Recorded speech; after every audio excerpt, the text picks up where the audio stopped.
I ain't scared of shit, and you gonna find that out. As you seen, the last press conference, we'll see. when I walked you down, when you supposed to be the bigger man. Yeah, hey, you say that because you're fighting with nobody, and you obviously look like you're a great fighter. But you find out September 13th, this is gonna be different for you. And it's gonna be different from you as well.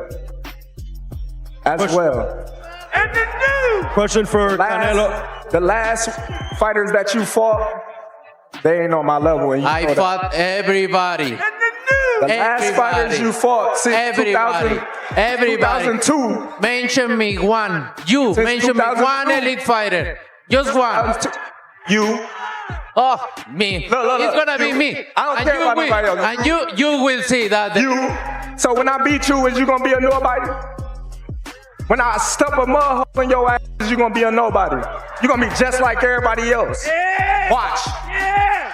Watch.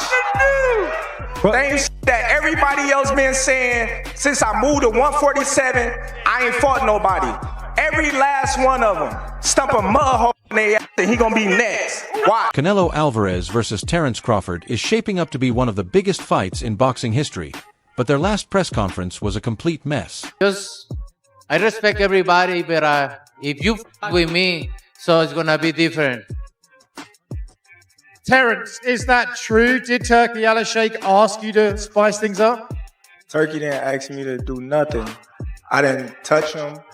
You know. Listen. Hey, we know, buddy. We know. First and foremost, somebody was in the room saying that I was scared of them. So I stepped to him and showed him who was the boss. On the other hand, Floyd Mayweather fired back at Canelo Alvarez. He was blunt about the Mexican star, saying that he's always had the freedom to pick his opponents. Mayweather dismissed Canelo's achievements, claiming the fight was easy and that he dominated him despite being nearly 40 at the time. He criticized the boxing community for tearing others down while overhyping Canelo, insisting the fight was never close and Canelo was never the threat people claimed he was. You could take a guy like Canelo, this guy could do, he can pick and choose who he want to fight. And I'm gonna tell y'all the truth about Canelo. Easy, man. Easy. Y'all sitting up here, y'all praising this dude. This dude was nothing. I was almost 40 years old when I cooked this dude. Easy.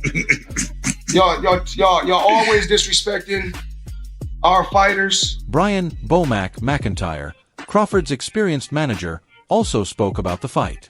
He predicted the early rounds would be competitive until Terence Crawford made his usual mid-fight adjustments. McIntyre was confident Crawford would take control and win, just like he has in past bouts. While he didn't reveal specific strategies, he said he expects Crawford to take over in the later rounds and finish strong. It's gonna play out, man. You know, like I always say, it's gonna be a tough few rounds. You know, until Terence makes his adjustments, and then, like he does every fight, he's gonna take it over and run away with it. How does that look like? Well, you know, I ain't gonna put it out there like that, but just looking for Terence to dominate. I know going through the home. However, the most recent Canelo versus Crawford press conference was intense, with both fighters trading insults and refusing to back down. There were 10 stare-downs and several delays. I ain't scared of shit, and you gonna find that out. As you seen, the last press conference, We'll see. when I walked you down, when you supposed to be the bigger man. Yeah, hey, you say that because you're fighting with nobody, and you obviously look like you're a great fighter. But you find out September 13th, this is gonna be different for you. And it's gonna be different from you as well. And the new question for Canelo. The last fighters that you fought, they ain't on my level. And I fought everybody. The last fighters you fought since 2002. Mention me one. You mention me one elite fighter. Just one. You. Oh, me. Look. It's gonna be me. I don't care about anybody else. And you will see that. So when I beat you, is you gonna be a nobody? When I stuff a mud hole in your ass, you gonna be a nobody. You gonna be just like everybody else. Yeah. Watch. Yeah. Watch. Same shit that everybody else been saying since I moved to 147. I ain't fought nobody. Every last one of them stump a mud hole in their ass and he gonna be next. Watch. Antonio Tarver was fired up about the upcoming fight and said he's been telling people for a long time about Terence Crawford's unique energy. He sees Crawford as a major threat, the kind of competitor with unmatched intensity. Tarver questioned whether Canelo Alvarez still has the hunger to dig deep, especially with his declining footwork and lack of a real test lately. He emphasized that Canelo would need to push himself to the limit against someone as dangerous and driven as Crawford. I gotta ask you, Canelo Crawford, who you got? Come on, bro. I've been telling y'all for the longest. That boy got that energy. And you know what energy I'm talking about. What is that? Tarver energy. Bro. Yes, sir. Tarver. He got that. And so you know, when you get that, we don't see nobody, bro. Now he in there with a dog, Canelo. Now the Canelo footwork ain't been what it's supposed to be lately, and he hasn't fought a real threat in a long time. Right. Now sometimes we can get so comfortable in that zone, but now you got to go down deep to get ready for Crawford. You feel me? He got to go deep. Now we don't know if Canelo still have that in him. We gonna see. We gonna see. But coming with it, bro. Coach Calvin Ford shared his excitement for the Canelo Alvarez versus Terence Crawford showdown, saying he's thrilled for both fighters. He noted it's been a while since Crawford faced another big name and praised Canelo as one of the best. Ford emphasized the significance of this fight, calling it a watershed moment for both men. He believes this clash gives fans something meaningful to talk about, and that both fighters need each other at this point in their careers to create a defining moment for the sport. Fighters, you know, Crawford getting another serious young African-American fighting him. You know, it's been a while, you know what I'm saying? And this guy, he's alive. Canelo is the GOAT, and it's good for Terence Crawford to see that guy, you know what I'm saying? And it's good for Canelo to see him. You know, again, it gives something for the boxing world to talk about, and everybody look forward to it. When asked how he would prepare Crawford for a fight against boxing's biggest star, Ford said he wouldn't change a thing. He pointed to Crawford's dominance, especially in his dismantling of Errol Spence Jr., a fight many expected to be a war but ended up one-sided. Ford compared that performance to the intensity of Hagler versus Hearns, but with a surprising outcome. He believes that if both Canelo and Crawford are at their best, fans might finally get the epic battle they've been waiting for. Why would I change up what he's been doing? He's been winning. He's been getting the job done. You know, when he shut down Earl, that was perfect. It ain't like he ain't been in no big fights. That was a fight everybody thought they was gonna get a roller coaster, and it went turns. That was like Hagler Hearns. You thought you didn't know what was gonna happen. We didn't get that. And he dominated. We didn't get that fight that we thought we was gonna get. Yeah. And then seeing Canelo and him do it, everybody said, "Man, we might get the fight that we're gonna get." Max Kellerman shared his thoughts on the magnitude of the Canelo Alvarez versus Terence Crawford fight, ranking it among the biggest boxing events he's ever witnessed. Having covered legendary bouts involving Manny Pacquiao, Floyd Mayweather, and the epic clash between Anthony Joshua and Vladimir Klitschko, Kellerman believes this matchup could top them all. He emphasized that while past fights were massive, this one might claim the #1 spot on his list because of its scale and perfect timing. Where would you rank this fight out of your top 3 to 5 of all the boxing fights you've called, you've experienced, you've watched? In terms of the magnitude of the magnitude, fight? yeah. I mean, of the fights that I've called ringside, it might turn out to be #1. I've done Pacquiao fights, I've done Mayweather fights, I've done Anthony Joshua against Klitschko. Those are big fights. But he stated that with Netflix involved, this could be the most watched title bout in nearly half a century. Kellerman recalled how Muhammad Ali's 1978 rematch against Leon Spinks drew 90 million TV viewers, a record still unbroken. While past pay-per-view fights like Mayweather versus Pacquiao pulled in millions, Kellerman pointed out that the reach of streaming could lead to even higher numbers if household viewership remains consistent.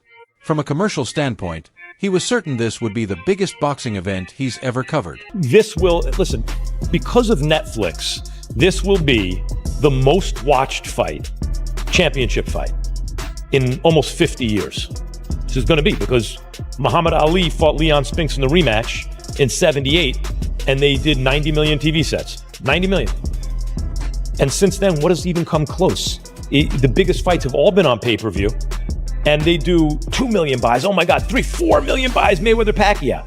As I keep saying, if 5 people per TV set watch, that's 20 million people. This is going to do multiples of that. So so when you look at it from like a commercial point of view, it'll easily be the biggest boxing event I've ever covered. Jim Lampley spoke about Terence Crawford's chances against Canelo Alvarez, recalling a conversation with Larry Merchant. When asked if Crawford could win, Merchant responded confidently, emphasizing that skillful movement, precise timing, and smart tactics can neutralize size advantages. He explained that if Crawford uses his footwork, stays off the center line, and lands clean shots while avoiding heavy exchanges, he has a real shot at winning. The key, he added, is to move in and out, mix up attacks, and never become a stationary target. Asked the great Larry Merchant very recently. I said, is there any way in your mind that Terence Crawford can beat Canelo Alvarez? And Larry said to me, Jim, did Ray Leonard get a decision win over Marvin Hagler? I said, yes, he did. He said, well, if Ray Leonard could have gotten a decision win over Marvelous Marvin Hagler, then yes, absolutely, Terence Crawford has a chance to beat Canelo Alvarez because it's the same thing. It's the same size difference to a certain degree. It's a very similar style difference. And there's a blueprint there. If Crawford looks at what Leonard did, get in, get out, get in, get out, get in, land to the body, get out, get in, land upstairs, get out, mix it up, mix it up, mix it up, and always the footwork, never standing in the same place. If Crawford has the energy to do that, there's a chance. Lampley said that while Canelo has one of the best chins in boxing, Crawford doesn't need a knockout to win. He believes Crawford can take the fight on points by sticking to a disciplined game plan, managing distance, and conserving energy over 12 rounds. Despite the challenge, Lampley made it clear that with the right adjustments and focus, Crawford has a real chance to outbox and outmaneuver Canelo. Dan Rafael, meanwhile, expressed doubts that Canelo's poor showing against William Skull was just due to a tough opponent. In his view, the real issue lies in the long-term effects of Canelo's career, which started in his teens. Rafael stressed that it's not just the number of fights, but the total time spent in the ring that eventually wears down even the greatest athletes. I just can't get over how bad he was against Skull. I'm not convinced that it was just a bad style. I think that he's just to the point after, all these years being a professional since he's 15, 16 years old, that takes a toll, man. It's all the sparring, it's all the fights, it's the wear and tear on your body.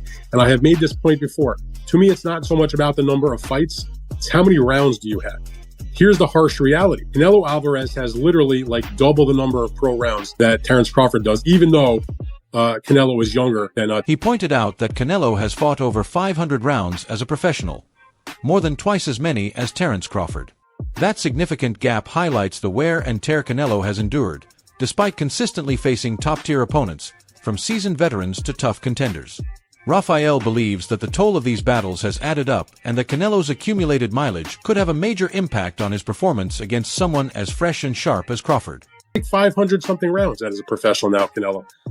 Crawford hasn't even hit 300 rounds as a professional. That's a big difference. That's another factor then we can look into this fight. There's so many factors to it, like you say, Dan. Now, you did touch on it. It's 520 rounds for Canelo Alvarez as a professional.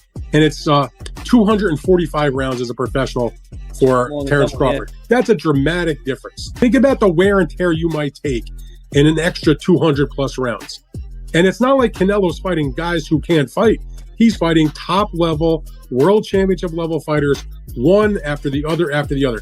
If you looked at a guy like William Skull or John Ryder or somebody like that and say, that was like his so-called worst opponent over the last several years, that's still pretty solid. Those are still real guys. Michael Buffer predicted a fiercely competitive and compelling fight between Canelo Alvarez and Terence Crawford, emphasizing skill over sheer power.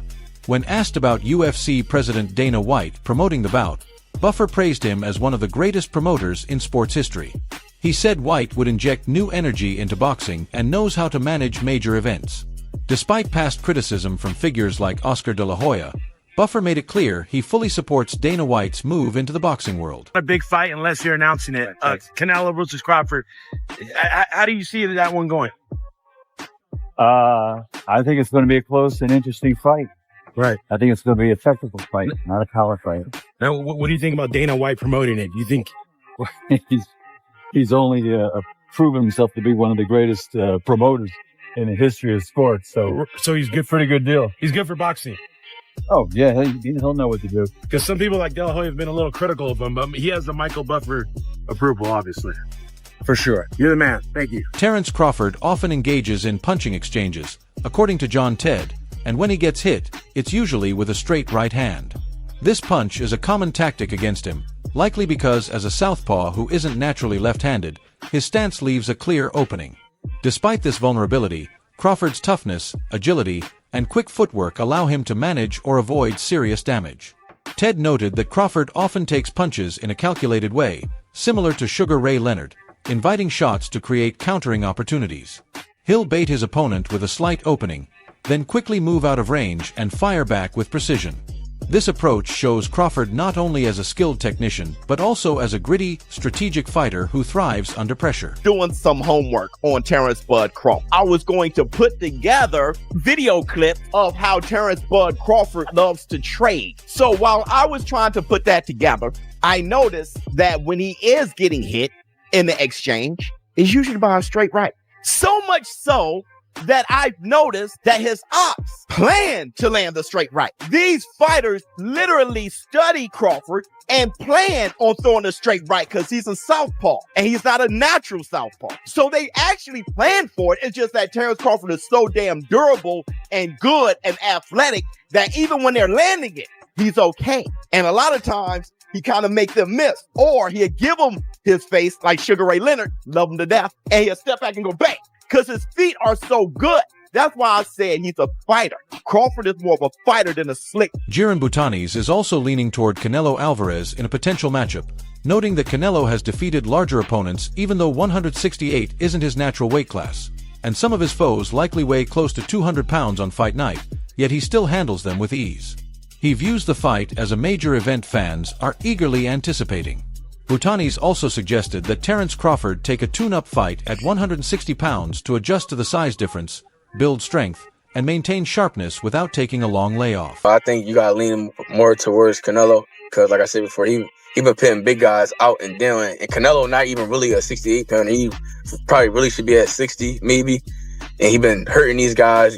I think he be dropping these guys and things like that. So, and them guys be way bigger than him come fight night. I know that for sure. They be probably close to 200 pounds, and he dropping those guys like that. So, I don't know. It's gonna be a great fight. The fans want to see it. So, so be it. I think Crawford should take a warm up fight. At like 60 or like at least at 60, just to get his body, the feeling of somebody a little bit bigger, and things like that. I know when you go up a weight, you gotta, develop that power and not develop the power, but like put that muscle on and be heavy and things like that. So he might not want to take a fight because he's trying to build up right now. But I think he should just to stay sharp and that way he don't have like a long layoff or anything like that. Shannon Briggs, on the other hand, passionately backed Terence Crawford in a potential clash with Canelo Alvarez, confidently stating that Crawford would win. He spoke about Crawford at length and even predicted a knockout. Though Briggs rarely bets, he said he would this time because of his strong belief in Crawford. Milton also voiced support for Crawford, though he didn't make an official pick. He praised Crawford for having more tools and the ability to adapt, whether moving on his feet or fighting up close. While he acknowledged Canelo as a great fighter, Milton viewed his style as more limited, relying mostly on pressure, head movement, and counterpunching. He believes Crawford's speed and agility will help him outbox Canelo. Crawford, who you got, champ? I don't have a pick. I feel like I'm a root for Crawford, and I just feel like Crawford is more multi-dimensional. He can do more things in the ring. He could get on his toes if he really needs to, and then he can also bang in the pocket, obviously. And I feel like Canelo's a great, but I feel like he's more one-dimensional. He's just gonna put that pressure, slick head movement, try to come with them counters. But I just feel like Crawford gonna have the speed advantage, and he gonna probably just outbox Canelo. But I don't have no pick right now. But I'm rooting for Crawford. That wraps up today's video. What are your thoughts on the fight?